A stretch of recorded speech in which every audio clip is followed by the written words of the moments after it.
नमस्कार साथियों, मैं हूं Pramod Kumar Kandwal, intensive spiritual path से। क्या हमारा भगवान इतना कमज़ोर, निर्दयी, संकीर्ण विचारधारा व बदला लेने की भावना रखने वाला है कि हम कर्म कांडों व अंधविश्वासों के द्वारा उसे खुश रखने की कोशिश करते हैं? यदि ऐसा नहीं करेंगे तो वो नाराज़ हो जाएगा।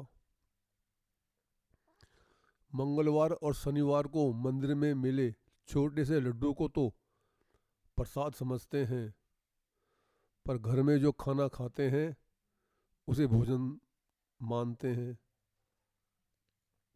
गुरुद्वारे में जल को अमृत समझकर ग्रहण करते हैं, घर में उसी पानी मानकर पीते हैं।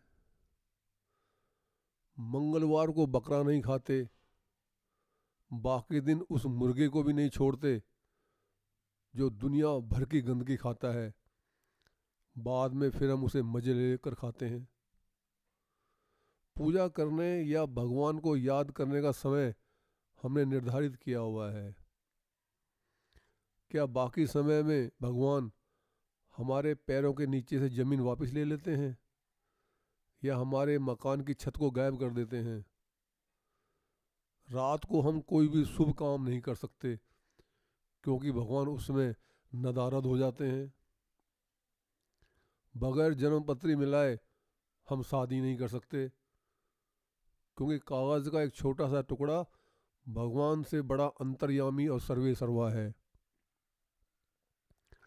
मुहूर्त निकालने से ही किसी कार्य की हम शुरुआत करेंगे क्योंकि पंडित जी जो समय बताएंगे वो शुभ है, बाकी सब अशुभ।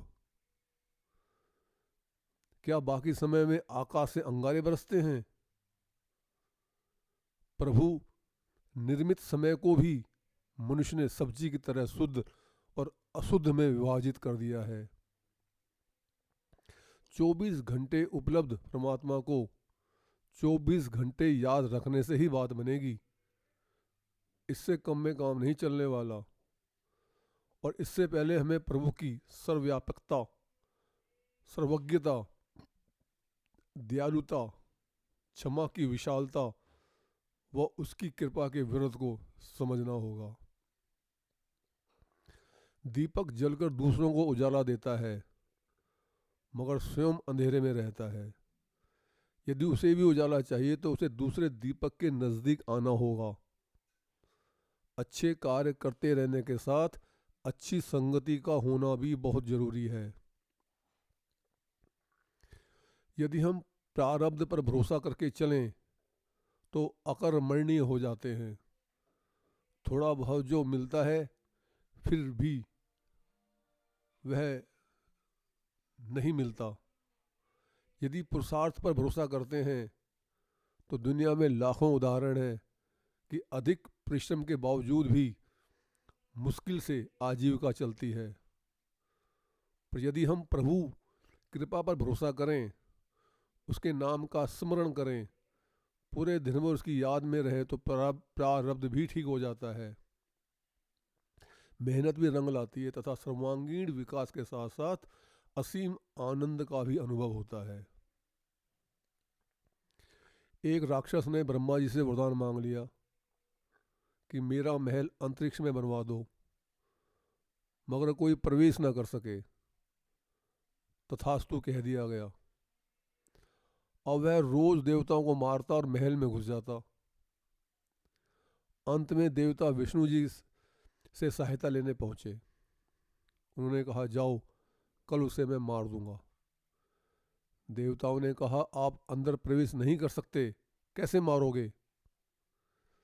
विष्णु जी ने कहा, यह मेरी हेडेक है, आप जाओ। जब वो राक्षस रोज की भांति देवताओं को मारकर सोने लगा तो देखा सामने विष्णु जी तलवार लेकर खड़े हैं। वो चिल्लाया, आप अंदर प्रवेश कैसे कर गए? क्या ब्रह्मा का वरदान झूठा हो गया? उन्होंने कहा, मूर्ख, नहीं, कोई वरदान झूठा नहीं हुआ। मैं प्रवेश नहीं करता, मैं तो प्रकट होता हूँ, और उसे मार दिया गया। कोई कितना ही चालाक क्यों ना हो, भगवान से ज़्यादा चालाक अन्य कोई हो ही नहीं सकता। यदि आपको ये संदेश ज्ञानवर्धक तथा उपयोगी लगता है तो आप चैनल को सब्सक्राइब तथा वीडियो को लाइक, कमेंट और शेयर भी कर सकते हैं, ताकि प्रतिदिन रिलीज होने वाली सभी वीडियो का नोटिफिकेशन आपको मिलता रहे। गुरु भगवान सबका कल्याण करें।